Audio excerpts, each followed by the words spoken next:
Hello dear aspirants. तो बहुत सारे इस बार हमारे एस्पिरेंट्स हैं जो पहली बार एपीपीएससी का एग्जाम देने वाले हैं। बहुत सारे एस्पिरेंट्स का ड्रीम है कि इस साल उन्हें एक ऑफिसर बनना ही बनना है। तो क्या सबसे पहले मैं पूछूंगा क्या ये पॉसिबल है? तो बात अगर पॉसिबिलिटी की जाए तो डेफिनेटली पॉसिबल है। फर्स्ट अटेम्प्ट में भी आप प्रिपरेशन करके एग्जाम क्वालिफाई कर सकते हैं। लेकिन ऐसा नहीं है कि ये बहुत आसान है और ऐसा भी नहीं है ये बहुत मुश्किल है। क्या मतलब है सर? दोनों ही बातें बोल दी। इसका मतलब ये है कि आपको रिक्वायरमेंट है एक राइट स्ट्रेटेजी की, एक राइट डायरेक्शन की और एक राइट अप्रोच की। तो जब तक आपके पास वो नहीं है तब तक आपका सिलेक्शन डाउट पे है। तो हम आज आपसे बात करेंगे कि अगर आपने मान लीजिए इसी साल ठाना है, आप फ्रेश स्टार्ट कर रहे हैं, अभी तक एपीसीएस में जैसा भी एग्जाम होता था आपको कोई आइडिया नहीं है, आपको नहीं पता भाई पॉलिटी क्या होता है, इकोनॉमी क्या होता है। तो अपना जो अरुणाचल का एक्सपीरियंस है उसके लिए जो फर्स्ट टाइम प्रिपरेशन है, तो मैं आपका जीरो से लेकर हीरो तक की स्ट्रेटेजी आज डिस्कस करूंगा कि किस तरह से आप जीरो से एपीसीएस का प्रिपरेशन कर सकते हैं। तो अलग अलग सेगमेंट्स में मैं आपसे बात करूंगा। जैसे सबसे पहले बात करूंगा अंडरस्टैंड योर एग्जाम पैटर्न, फिर उसके बाद मैं एग्जाम पैटर्न के बाद बात करूंगा योर स्ट्रेटेजी क्या होनी चाहिए, फिर मैं आगे आपसे बात करूंगा आपके टाइम टेबल के बारे में, किस तरह से आप अपना टाइम टेबल बना सकते हैं। अगर आप फुल टाइम प्रिपरेशन कर रहे हैं तो क्या टाइम टेबल रख सकते हैं, अगर आप वर्किंग प्रोफेशनल हैं तो आप किस तरह से टाइम मैनेज कर सकते हैं। इन दोनों ही पॉइंट्स के हिसाब से मैं आपको डिस्कस करूंगा। तो हमारी वीडियो का जो सबसे पहला सेक्शन है अंडरस्टैंड योर एग्जाम पैटर्न। देखिए एग्जाम पैटर्न की मैं अगर आपसे बात करूं, as far as your exam pattern is concern, तो इसमें सबसे पहले आपको क्या समझना है कि तीन स्टेजेस का सर ये आपका एग्जाम है। तो पहला स्टेज है इसमें आपका प्रीलिम्स, दूसरा स्टेज है मेंस, तीसरा स्टेज है इंटरव्यू। देखिए आप अप्रोच समझिए, अगर आपको जितना ये क्लैरिटी है कि एग्जामिनर चाहता क्या है, उसकी डिमांड क्या है, उतना ही आपका फोकस स्टेप होगा, उतना ही फोकस आपकी स्ट्रेटेजी होगी और उसी के अकॉर्डिंगली आपका सिलेक्शन तय होगा। तो एग्जामिनर की डिमांड क्या है सर? एग्जामिनर को ऐसा बंदा चाहिए जो मास्टर ऑफ ऑल ट्रेड्स हो, जिसको हर एक पार्ट का थोड़ा थोड़ा थोड़ा नॉलेज हो और चीजों को कंसाइज वे में रखना उसको आता हो। ठीक है, वो चीज आपका मेंस में चेक होती है। अब लेकिन मेंस में उसको रिटन में आपसे आंसर चाहिए। अब रिटन में जो आंसर होगा, अगर मान लो बहुत सारे एस्पिरेंट्स पहुंच जाएंगे, उसमें से कई ऐसे नॉन सीरियस एस्पिरेंट्स भी होंगे, वो रैंडम कुछ भी आंसर लिख के आ जाएंगे, तो ऑब्वियसली वादे कमीशन के ऊपर क्या पड़ेगा? बर्डन पड़ेगा कि कॉपी चेक करना इतना आसान तो नहीं होता, वो भी टाइम टेकिंग होता है। तो इसी के लिए एक रास्ता निकाला गया कि ऐसा करते हैं कि मेंस तक पहुंचने से पहले हम एक स्क्रीनिंग करवा देते हैं जिसको कहते हैं प्रीलिम्स। तो प्रीलिम्स में हमें वो कैंडिडेट्स सिलेक्ट कर लेंगे जिनका प्रिपरेशन ठीक है, जो सीरियस एस्पिरेंट्स हैं, वो आपका मेंस के लिए आगे पहुंचेंगे। तो मेंस तक उसे आपको पहुंचाना है। वो आपका जो मेरिट बनाएगा वो किस पे बनाएगा? मेंस प्लस इंटरव्यू पे। फाइनल जो मेरिट बनेगी आपकी वो मेंस और इंटरव्यू के मार्क्स पे बनेगी। बट मेंस तक पहुंचने के लिए वो आपका basic level of sincerity check करेगा, और वो किससे करेगा? प्रीलिम्स से। अब प्रीलिम्स में अगर हम बात करें सर, दो पेपर्स इसमें आपको देखने को मिलेंगे, paper one, paper two. Paper one basically किसका है? जीएस का है। पेपर टू किसका है? सी सेट का है। ठीक है, तो देखो इसमें भी जो मेन है आपका जीएस। प्रीलिम्स में जो आपका सिलेक्शन होगा, यानी आपकी जो स्क्रीनिंग होगी, कि ऐसा जनरली रहता है कि जितना सीट उनके पास होता है, जितना उन्हें सिलेक्ट करना होता है, उसका आपका वो कुछ परसेंटेज उसमें बढ़ा के मेंस में बुलाएंगे और कुछ परसेंटेज बढ़ा के प्रीलिम्स में बुलाएंगे। तो मान के चलिए उन्हें कुछ स्टूडेंट सिलेक्ट करने हैं मेंस के लिए, तो वो कैसे करेंगे कि वो जीएस के मार्क्स पे सिलेक्ट करेंगे कि आपका कितना जीएस में मार्क्स है, उसके अकॉर्डिंगली वो डिसाइड होगा। अब आपका जीएस में एक बार आप जितना भी मार्क्स ले आए, तो यहाँ पर पहला पॉइंट ये समझिएगा कि मान लो आपका 200 का पेपर है। ठीक है, अब आपने स्कोर कर दिया मान लो 150। ठीक है, लेकिन जो फाइनल मेरिट बनेगी, जब आप ऑफिसर बनने जा रहे होंगे, ऑफिसर बनने के लिए जो फाइनल मेरिट बनेगी, उसमें आपके प्रीलिम्स के मार्क्स की रिक्वायरमेंट नहीं है। आपको प्रीलिम्स में बस इतने मार्क्स चाहिए, प्रीलिम्स से आपकी फाइनल रैंक नहीं बन रही, प्रीलिम्स में आपको बस इतने मार्क्स चाहिए कि बस आपका कट ऑफ क्लियर हो जाए और आप मेंस के लिए एलिजिबल हो जाए, क्योंकि असली गेम कहाँ शुरू होगा, मेंस में शुरू होगा। तो प्रीलिम्स की प्रिपरेशन इतनी होनी चाहिए कि मान लो अगर कट ऑफ आपका गया है 90 मार्क्स आउट ऑफ 200, तो आपके 90 के ही आसपास हो, है ना, 91 92, ऐसा ना हो एक्स्ट्रा ऑर्डिनरी बहुत ज्यादा मिल जाए तो अच्छी बात है। लेकिन मेरा पॉइंट आप समझने की कोशिश कीजिए, मैं ये कहना चाह रहा हूं कि प्रीलिम्स पे आपको प्रिपरेशन करना है, बट इस लेवल तक कि आपका बस कट ऑफ क्लियर हो। बहुत ज्यादा आपको प्रीलिम्स में ऐसा नहीं है कि ये फोकस करना है कि 200 आउट ऑफ 200 ही मेरे आने चाहिए। ठीक है, पहली चीज तो आपको ये फाइनल करनी है फॉर प्रीलिम्स एग्जाम पेपर 1। अब दूसरा एक पेपर 2 का फिर क्या रोल है सर? पेपर 2 अपने आप में बहुत ही स्वीट और सिग्निफिकेंट रोल प्ले करता है। देखिए पिछले कुछ सालों में ये आपका यूपीएससी ने पैटर्न चेंज किया था, उसी के बेसिस पे अपना एपीपीएससी ने भी पैटर्न चेंज किया है। उनका कहना ये है कि भाई आपका जीएस से हमें पता चल जाता है बंदे के पास, कैंडिडेट के पास कितना नॉलेज है, लेकिन उसके अलावा हमें ये भी देखना है कि एक बेसिक एप्टीट्यूड कैसा है। जैसे अदर एग्जाम्स में भी आप देखोगे मैथ्स रीजनिंग ये सब वो करवाते हैं, ताकि पता चले कि भाई कोई बंदा ऑफिसर बनने जा रहा है तो उसकी बेसिक कैलकुलेशन कितनी है, बेसिक रीजनिंग उसकी कितनी अच्छी है, वो भी हमें चेक करना है। तो उसके लिए आपका पेपर कौन सा रखा गया है? सी सेट। अब सी सेट में उन्होंने पहले ही क्लियर कर दिया कि हम ये बिल्कुल एक्सपेक्ट नहीं करते हैं कि आप 200 में से 200 लाओ। ये भी 200 मार्क्स का पेपर होता है, ठीक है, और इसमें क्वेश्चंस कितने होते हैं? 80 क्वेश्चंस। ठीक है, तो इसमें आपको सिर्फ और सिर्फ कितना स्कोर करना है? इसमें आपको स्कोर करना है सिर्फ और सिर्फ 33%। 33% बोले तो समथिंग अराउंड आपका 67 मार्क्स। ठीक है, तो ये 200 मार्क्स का है, लेकिन आपको कितना चाहिए? बस 67 आउट ऑफ 200। तो सी सेट पढ़ना जरूरी है, क्योंकि अगर आपने ये मिनिमम कट ऑफ नहीं निकाला, मिनिमम जो 33% चाहिए ये नहीं निकाला, तो आपका जीएस का कॉपी ही नहीं चेक होगा, तो आप ऑटोमेटिकली एग्जाम से डिस्क्वालीफाई ही हो गए। बहुत सारे एस्पिरेंट ऐसे होते हैं कि वो जीएस में अच्छा कर लेते हैं, लेकिन सी सेट फेल होने की वजह से उनकी सारी मेहनत बर्बाद। तो सीसेट का रोल है, उसको समझना है। तो सीसेट में आपके मिनिमम 33% आपको लाने ही लाने हैं। फिर उसके बाद आपका आता है जीएस। तो देखिए नॉर्थ ईस्ट पीएससी में आपका अमरजीत सर का सीसेट का जो क्लासेस चलता है, तो सर ने इतना मेक श्योर कर दिया है कि आपका प्रिपरेशन जो है, आपका जो सिलेक्शन है वो सीसेट की वजह से नहीं रुकेगा। लास्ट टाइम में हमारे जितने भी एपीपीएससी के कैंडिडेट थे, सीसेट किसी का भी नहीं रुका था। ठीक है, तो सीसेट में तो नॉर्थ ईस्ट पीएससी की तरफ से आप बिल्कुल निश्चिंत हो जाएं, प्रॉपर आपका मॉड्यूल सेट सब आपको इसमें मिल जाएगा। तो 33% स्कोर एक बार आपने इसमें कर लिया, तो उसके अकॉर्डिंगली ही उतना उसमें फोकस करना है। फिर आपका जीएस का कॉपी चेक होगा, और जीएस के कट ऑफ के बेसिस पे आप क्वालिफाई करेंगे मेंस के लिए। तो यहाँ पर आपको ये समझना है किस पेपर की कितना जरूरत है। तो सीसेट की इतनी जरूरत है कि बस 33% निकाल लें, और प्रीलिम्स में जीएस इतना कर लेना है कि भाई आपका बस क्या क्लियर हो जाए? कट ऑफ क्लियर हो जाए। उसके बाद आती है अगली गाड़ी मेंस की तरफ।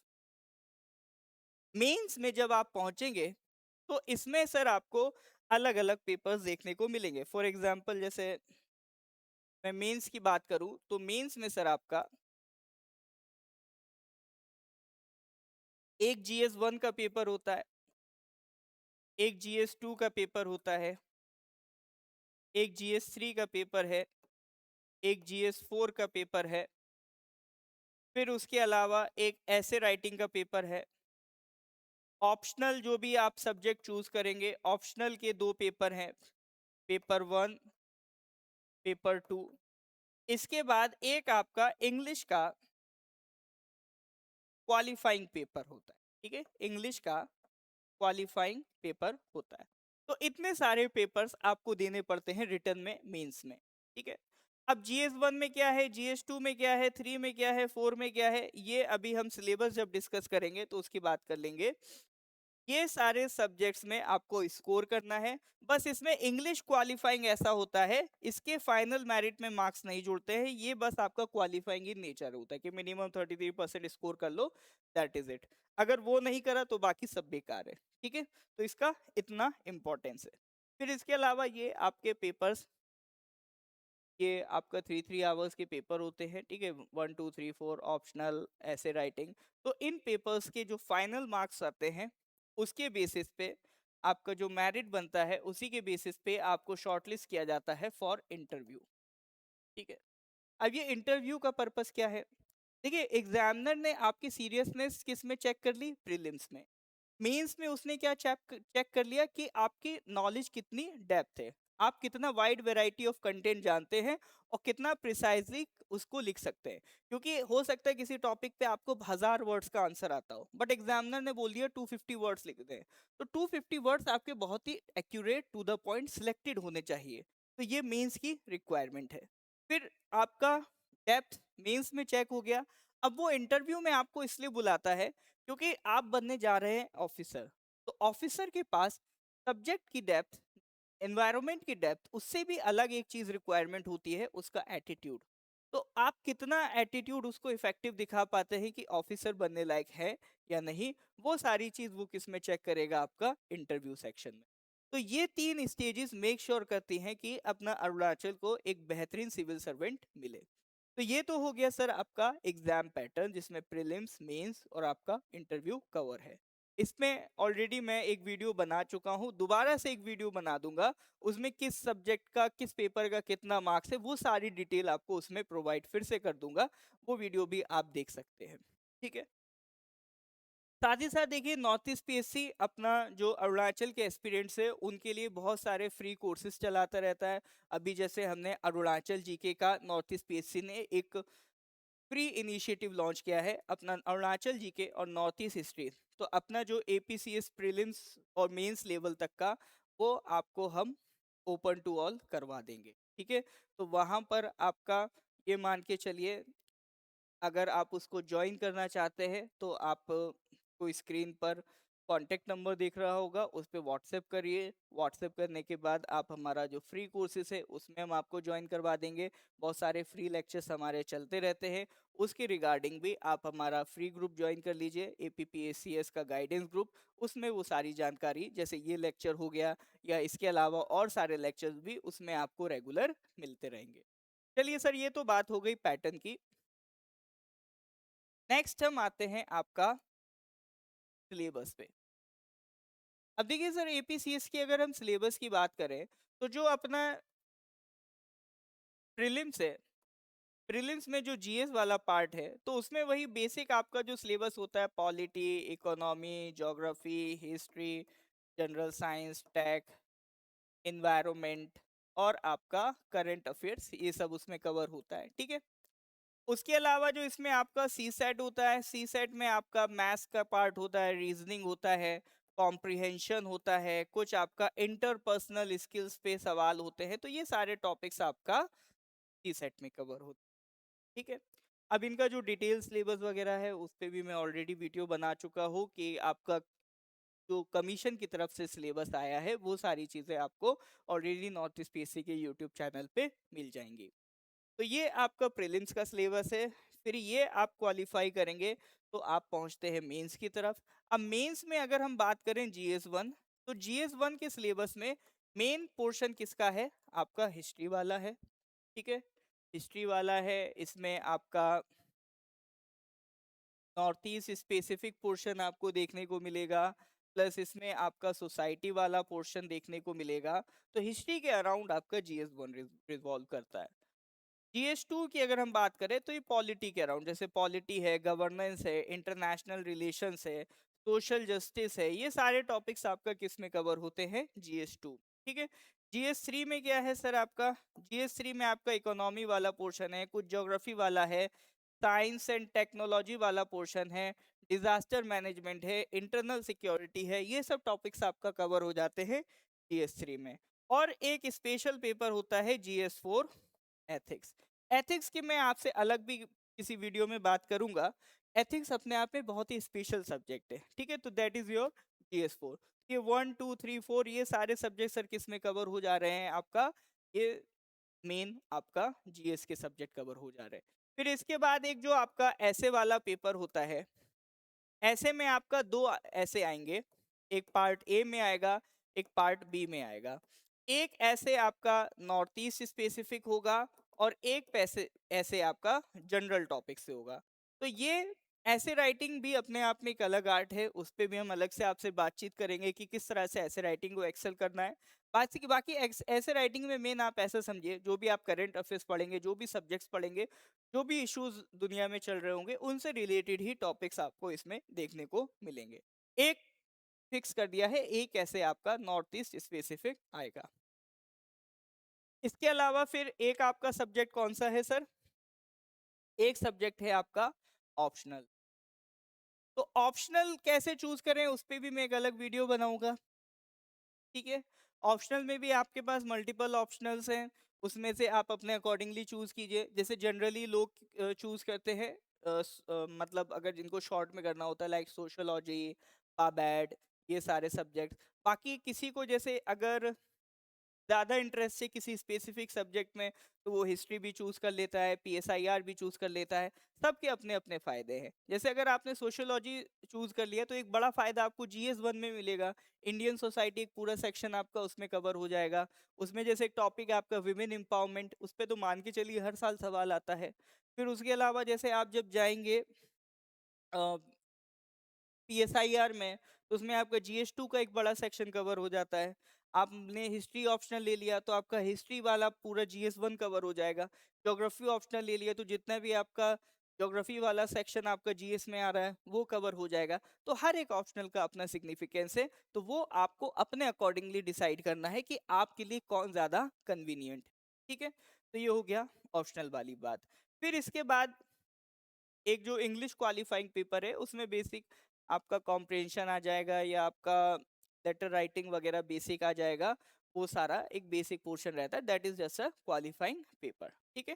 तो ये सब आपका कवर हो जाता है मेंस में। फिर आपका इंटरव्यू। अब सिलेबस आपने देख लिया, आपने पैटर्न देख लिया, आपने सिलेबस देख लिया।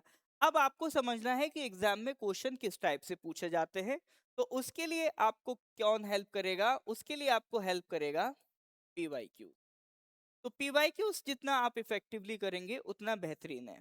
तो अपना देखो जैसे अरुणाचल में जितने भी पेपर्स हो रहे हैं 2017, 2020, 2024, उन सब के पीवाईक्यूज हमने ऑलरेडी डिस्कस करवा दिए हैं, नॉर्थ ईस्ट पीएससी के यूट्यूब चैनल पे सब अपलोडेड है।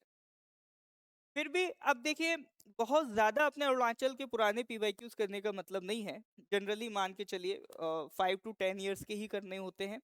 तो इसमें आप जो पीवाईक्यूज यूज कीजिए 2020 वाला जो पेपर हुआ था उसके क्वेश्चंस, और 2020 ये 2 साल के क्वेश्चंस ले लीजिए, उससे बहुत ज्यादा पीछे जाने का नीड, ठीक है। 2020 में पैटर्न चेंज हुआ था।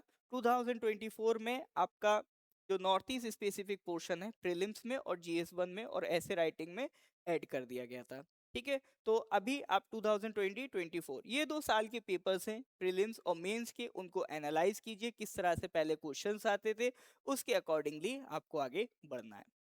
तो ये तो बात हो गई सर सिलेबस की। तो एक सेक्शन हमारा यहाँ कंप्लीट होता है कि एग्जाम को समझो। एग्जाम को आप कैसे समझोगे, पैटर्न समझ के, सिलेबस समझ के और उसका पीवाईक्यू समझ के। दूसरा अब जो पार्ट आता है दैट इज योर स्ट्रेटजी। देखिए दूसरा पार्ट तब तक आप नहीं कर पाएंगे जब तक पहले पार्ट में आप मजबूत नहीं हो, क्योंकि स्ट्रेटजी बहुत हद तक डिपेंड होती है कि आपकी अंडरस्टैंडिंग कितनी है एग्जाम को लेके। स्ट्रेटजी इज द की, मैं हमेशा से कहता हूँ। क्यों कहता हूँ कि देखिए सर, आपका जैसे आप यूपीएससी में भी बहुत सारे एग्जाम्पल देखते होंगे, अपना अरुणाचल में भी आप एग्जाम्पल देखेंगे, बहुत सारे ऐसे एस्पिरेंट्स हैं जो हर एक एग्जाम निकाल लेते हैं। वो एपीएसएसबी भी निकाल लेते हैं, एपीपीएससी भी निकाल लेते हैं, कल यूपीएससी में बैठेंगे वो भी निकाल लेंगे। और बहुत सारे एस्पिरेंट्स ऐसे हैं जो 12-12 घंटे दिन में पढ़ रहे हैं, फिर भी उनका कोई एग्जाम नहीं निकल रहा है। तो डिफरेंस क्या उनकी मेहनत पे आ रहा है? नहीं, डिफरेंस आ रहा है उनकी राइट अप्रोच पे, राइट स्ट्रेटजी पे। जो बंदा हर एग्जाम निकाल ले रहा है, वो अगर आप देखोगे, वो एग्जाम को समझ गया, उसने कोड क्रैक कर लिया कि एग्जाम की डिमांड कितनी है। की डिमांड क्या है। देखिए, एज ए मेंटर हम आपको इस समझाते रहेंगे कि एग्जाम की रिक्वायरमेंट क्या है, बट आपको अपने एंड से भी चीजों को एनालाइज करना है, क्योंकि जब तक ये चीज आपके अंदर नहीं उतरेगी ना, तब तक वो रिफ्लेक्ट नहीं हो पाएगी, तब तक आपके डिसीजन उसके अकॉर्डिंग नहीं हो पाएंगे। आपको कोई कितना भी आके बोल दे ऐसे कर लो, वैसे कर लो, ये कर लो, वो कर लो, कोई मतलब नहीं है। जब तक वो अप्रोच, जो एग्जामिनर की रिक्वायरमेंट आपके अंदर नहीं जाएगी, तब तक आपके डिसीजंस नहीं बदलने वाले, ये ध्यान रखिएगा। तो अप्रोच को अंदर कैसे उतारना है, एनालिसिस करके। प्रीवियस ईयर पेपर बार बार देखो, आपका सिलेबस बार बार देखो, इसको बार बार गो थ्रू करते रहो, तो आपको ज्यादा बेटर अंडरस्टैंडिंग मिलेगी। एक बार नहीं, दो बार नहीं, 10 बार, जितनी बार हो सके उतनी बार एनालाइज करो कि अच्छा इस टॉपिक से किस तरह के सवाल आए, इस टॉपिक से किस तरह के सवाल आए हैं, ये सारा आपको करते रहना है। तो that makes you a effective strategy, उससे आपको एक स्ट्रेटेजी बेहतरीन मिलेगी। बाकी हम अगर स्ट्रेटेजी की बात करें, तो सबसे पहला पार्ट है बिल्ड योर फाउंडेशन।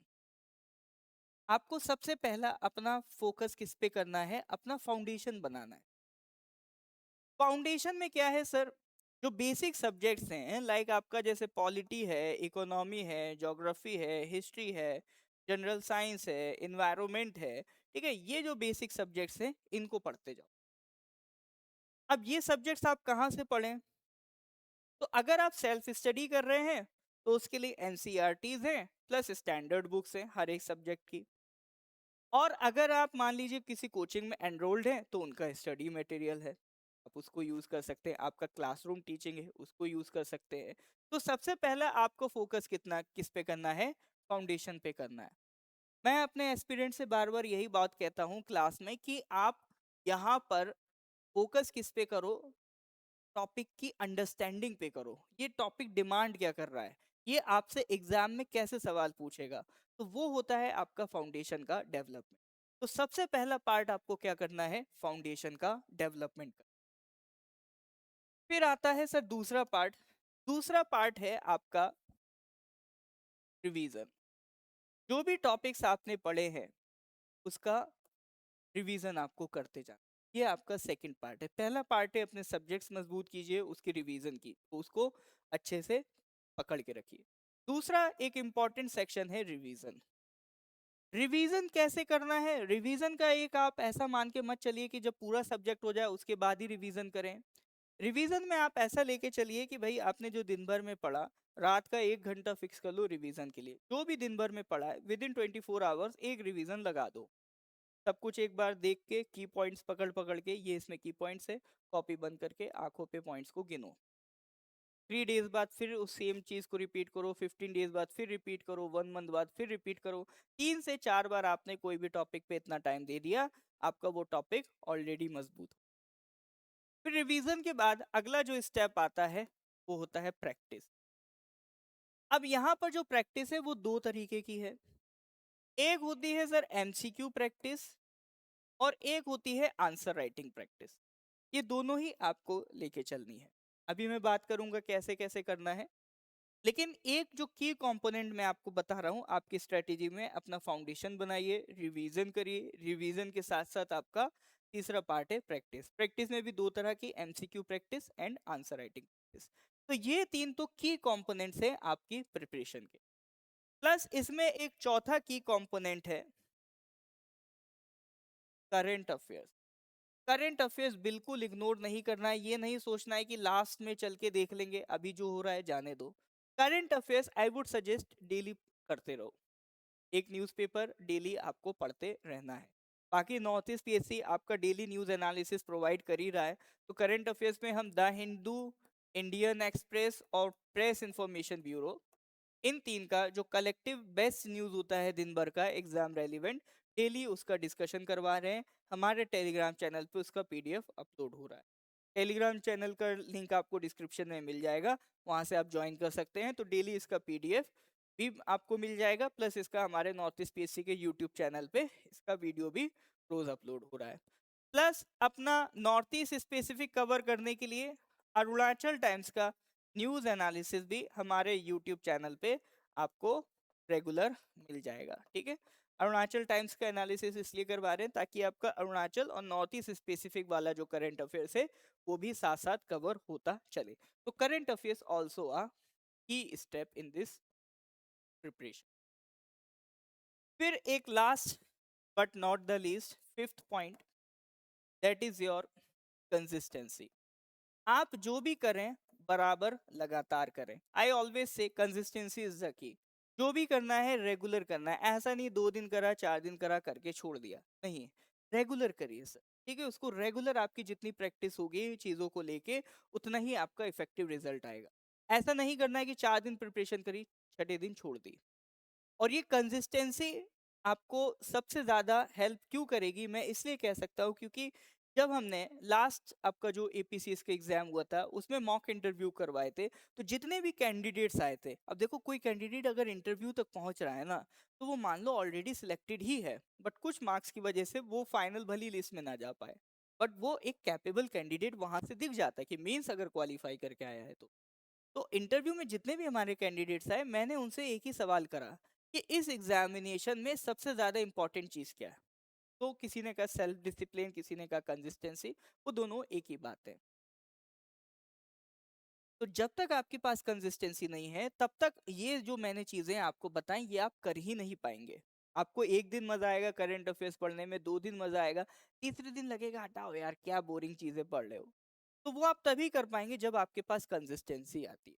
और कंसिस्टेंसी कब आती है, जब आपका ऑब्जेक्टिव क्लियर होता है कि आपको इस एग्जाम की प्रिपरेशन क्यों करनी है।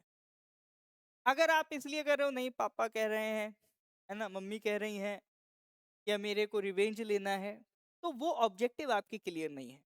अगर ऑब्जेक्टिव आपका खुद का है कि नहीं मुझे इसलिए करना है क्योंकि मुझे करना है, I just want to do, I want to do because I just want to do, अगर ये ऑब्जेक्टिव आपका है तभी आप उसको कंसिस्टेंट रख पाएंगे। अगर किसी और के प्रेशर में आके आप कर रहे हैं तो कहीं ना कहीं आप कुछ टाइम बाद कंसिस्टेंसी से बाहर हो जाएंगे, फिर जितना भी किया है सब बेकार हो जाएगा। तो सबसे इंपॉर्टेंट है कंसिस्टेंसी इज द की। तो ये सारी बातें हो गई रिगार्डिंग स्ट्रेटेजी, या मैं कह लूँ की कंपोनेंट्स।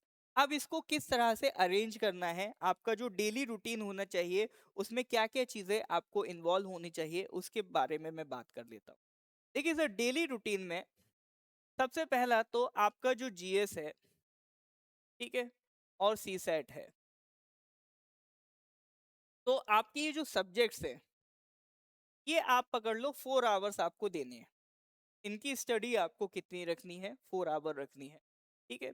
2 आवर सी सेट तो उतना लंबा नहीं चलेगा, थोड़ा टॉपिक है वो करके फिर कंप्लीट हो जाएगा। तो 2 आवर पहले जीएस रख लीजिए, फिर 2 आवर सी सेट, फिर सी सेट कंप्लीट हो जाए तो सी सेट के टाइम में भी आप जीएस का दूसरा सब्जेक्ट ले लीजिए, ठीक है। तो टोटल 4 आवर्स लेके चलना है। तो अगर आप इतना नहीं कर पा रहे हैं तो मुश्किल हो जाएगा। तो जीएस में मान लीजिए एक आपका 2 आवर का एक सब्जेक्ट पकड़ लिया, सी सेट पकड़ लिया 2 आवर का, सी सेट कंप्लीट हो गया तो जीएस के दो दो सब्जेक्ट 2 2 आवर के आपने पकड़ लिए। दूसरा आपको जो काम करना है that is current affairs. Current affairs में देखिए वैसे तो 1 आवर का है, लेकिन फिर भी मैं कहूंगा आप चूंकि शुरू से स्टार्ट कर रहे हैं, गिव योर टाइम। शुरू में टाइम लगता है सर, है ना, कहने की बातें 1 घंटे से ज्यादा नहीं, आप 2 घंटा दो, क्योंकि ये बहुत काम आएगा। और ये एक आपका ना लिंक क्रिएट करता है। करंट अफेयर्स में आप बहुत सारे ऐसे टॉपिक्स पढ़ोगे जो स्टैटिक से आप रिलेट करके स्टैटिक भी रिवाइज कर ले जाओगे। तो करंट अफेयर्स इसीलिए मैं इंपॉर्टेंट पार्ट मानता हूं। तो करंट अफेयर्स आपका 2 आवर्स देने हैं, क्योंकि आजकल वैसे भी जो पेपर्स बन रहे हैं बहुत डायनेमिक होते जा रहे हैं, तो वो करंट इवेंट से लिंक होके कहीं ना कहीं पेपर आपको दिखता है। तो करंट अफेयर्स बिल्कुल स्किप नहीं करना है, डेली 2 आवर्स देने हैं। करंट अफेयर्स में क्या करना है सर, एक तो डेली न्यूज आपको पढ़ना है। कोई भी एक paper, the Hindu, Indian express में कोई भी एक पेपर आप पकड़ लीजिए, उसका डेली रीडिंग हैबिट लगाइए। अगर आपको ऑफलाइन नहीं मिल पा रहा है ऑनलाइन ले लीजिए, ऑनलाइन पढ़िए उसको, ठीक है। फिर भी नहीं आपको मजा आ रहा है तो आप अरुणाचल टाइम्स पढ़ लीजिए, क्योंकि इसका न्यूज एनालिसिस अल्टीमेटली आपको मिल ही जाएगा, ठीक है। कोई भी एक पेपर पकड़ के उसकी डेली रीडिंग हैबिट बनानी है, ठीक है, ये एक जरूरी काम है। दूसरा, करंट अफेयर्स मैगजीन, ठीक है। तो करंट अफेयर्स मैगजीन पे नॉर्थ ईस्ट पीएससी काम कर रहा है, तो जो पिछले मंथ का करंट अफेयर्स है उसको कवर करने के लिए आप मैगजीन लीजिए। अभी जैसे फरवरी चल रहा है, आप इसको पिछले महीने के जो करंट अफेयर्स है वो कैसे कवर करेंगे, तो वो मैगजीन से कवर करेंगे। आपका करंट अफेयर्स की मैगजीन में एक एक करके सारे मतलब एक महीने में आप 3 महीने की मैगजीन पढ़ सकते हैं इफेक्टिवली, ठीक है। तो वो इजीली आपका यहाँ से पिछला करंट अफेयर्स कवर हो जाएगा। करंट अफेयर्स में बहुत ज़्यादा नोट्स बनाने के पीछे नहीं भागना है।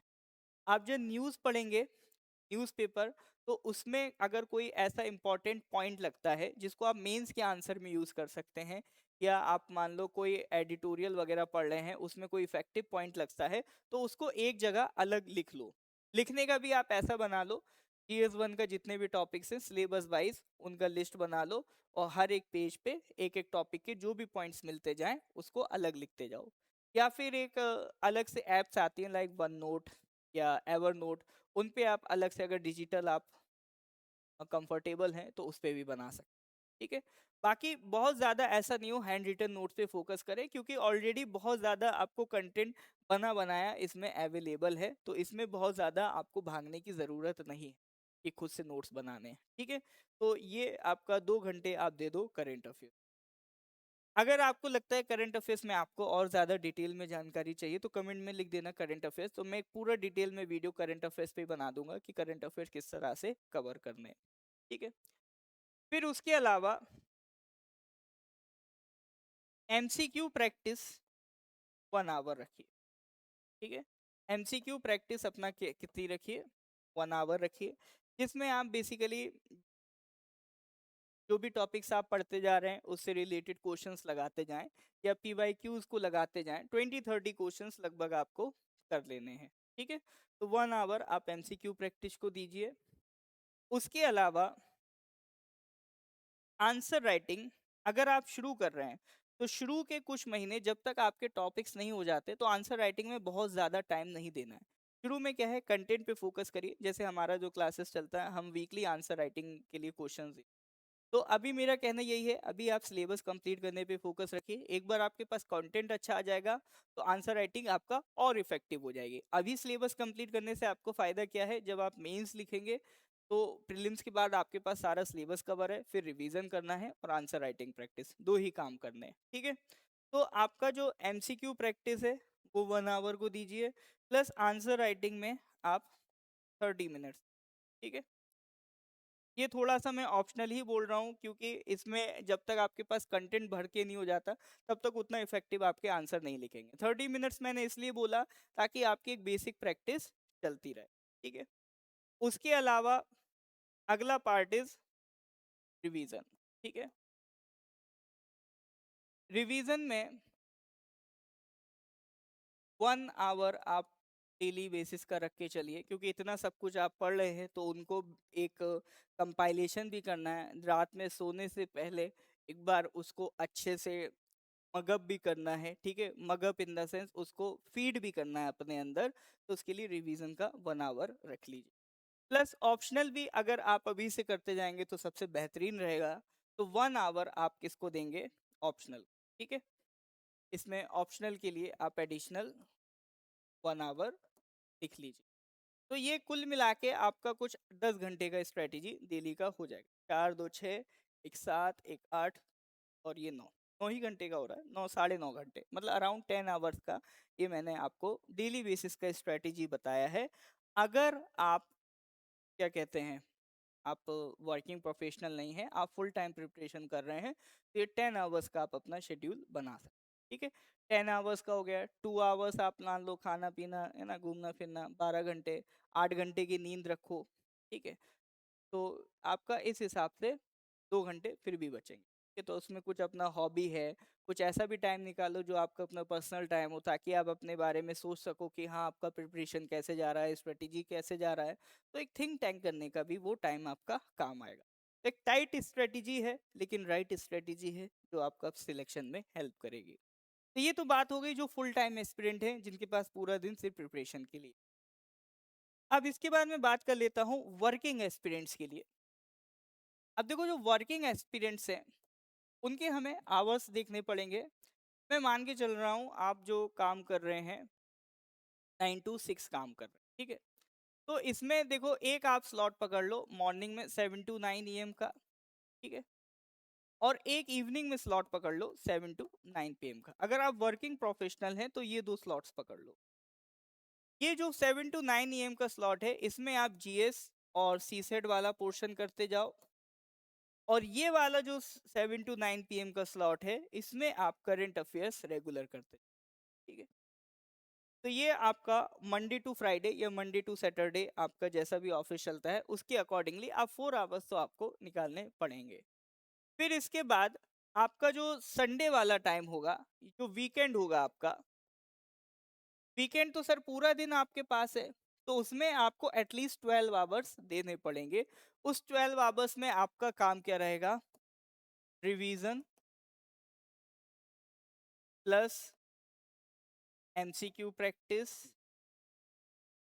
Plus answer writing. ठीक है, तो जो काम आप छोड़ते हुए आ रहे थे अभी तक, वो काम आपको किस में करना है? वीकेंड में करना है। तो ये वीकेंड में ये सारा पार्ट आपको कवर करते हुए जाना है। तो जो वर्किंग प्रोफेशनल्स हैं वो इस तरह से काम कर सकते हैं। देखिए, बहुत सारे एस्पिरेंट हैं जिन्होंने जॉब के साथ साथ भी एग्ज़ाम निकाला है, और बहुत सारे एस्पिरेंट्स हैं जिन्होंने 14 आवर्स दे के भी नहीं निकाला। ऐसे आपको बहुत सारे एग्जाम्पल्स मिल जाते हैं।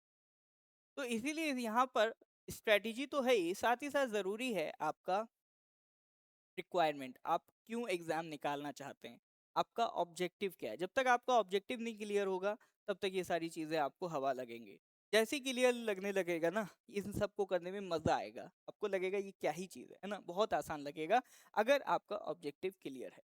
ठीक है, तो यहाँ पर मैंने आपसे एग्ज़ाम को समझने की बात की, स्ट्रेटजी की बात की, फिर तीसरा आपका टाइम टेबल किस तरह से आप बना सकते हैं उसकी बात की। ये मैंने ऐसा बिल्कुल नहीं कहा यही फॉलो करना है, इसको नहीं करोगे तो नहीं होगा। आप इसमें एडजस्टमेंट अपने अकॉर्डिंगली कर सकते हैं, जैसी आपकी रिक्वायरमेंट है। इसीलिए मैंने आपसे कहा स्ट्रेटजी तब आपकी इफेक्टिव बनती है जब आप एग्जाम को जितना अच्छा समझ जाते हैं। जैसे ही आपकी ज़रूरत उसके अकॉर्डिंगली इसमें आप चेंजेस कर सकते हैं इफ़ यू नीड।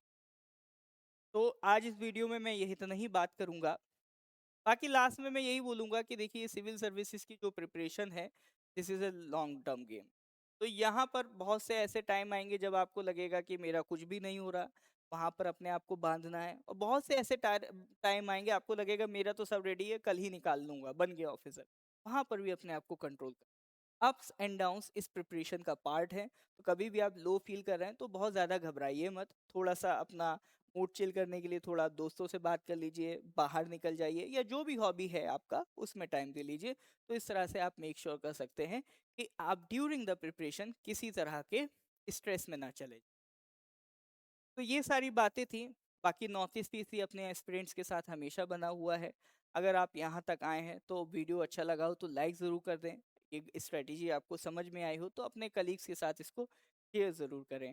बाकी नॉर्थ ईस्ट पीएससी अपने एस्पिरेंट्स के सपोर्ट के लिए मोस्ट अफोर्डेबल प्राइसेस में लॉन्च कर रहा है, जहां हमारा जीएस प्रीलिम्स ऑनलाइन में सिर्फ और सिर्फ 5000 में आप प्रिपेयर कर सकते हैं, और पूरा कोर्स जीएस 1 2 3 4 ऐसे राइटिंग है ना, इंग्लिश क्वालिफाइंग पेपर, ये आपका पूरा ऑप्शनल हटा के ये पूरा ऑनलाइन कोर्स आपका 20,000 में, प्लस ऑप्शनल का भी हमारा जो प्राइस है वो 5000। तो ऑप्शनल भी आप मिला दोगे तो टोटल 25,000 में आप पूरा एपीसीएस प्रिपेयर कर सकते हैं। इसी के अकॉर्डिंगली आपका हमारे ऑफलाइन के प्राइसेस हैं। ईटानगर नाहरलगुन में हमारे क्लासेस चल रहे हैं। जो हमारे एस्पिरेंट्स आपका वर्किंग वाले हैं उनके लिए early morning late evening batches भी हम बना रहे हैं। प्लस आगे निर्जुली पासीघाट वहाँ पर भी हम प्लान कर रहे हैं अपना ये आपका क्लासेस स्टार्ट करने का। ऑलरेडी ईटानगर नाहरलगुन में तो बैचेस चल रहे हैं। तो आज फिर इतना ही रखते हैं। इसी तरह से मैं छोटी छोटी वीडियोस बनाते रहूँगा। आपको भी लग रहा है किसी एक टॉपिक के बारे में बात करनी चाहिए तो आप कमेंट सेक्शन में डेफिनेटली उसको मेंशन कर दीजिए, हम उसके बारे में चर्चा कर लेंगे। आपके रिगार्ड लिए जो भी डाउट्स हैं उसको रिजॉल्व। तो thank you very much, have a nice day.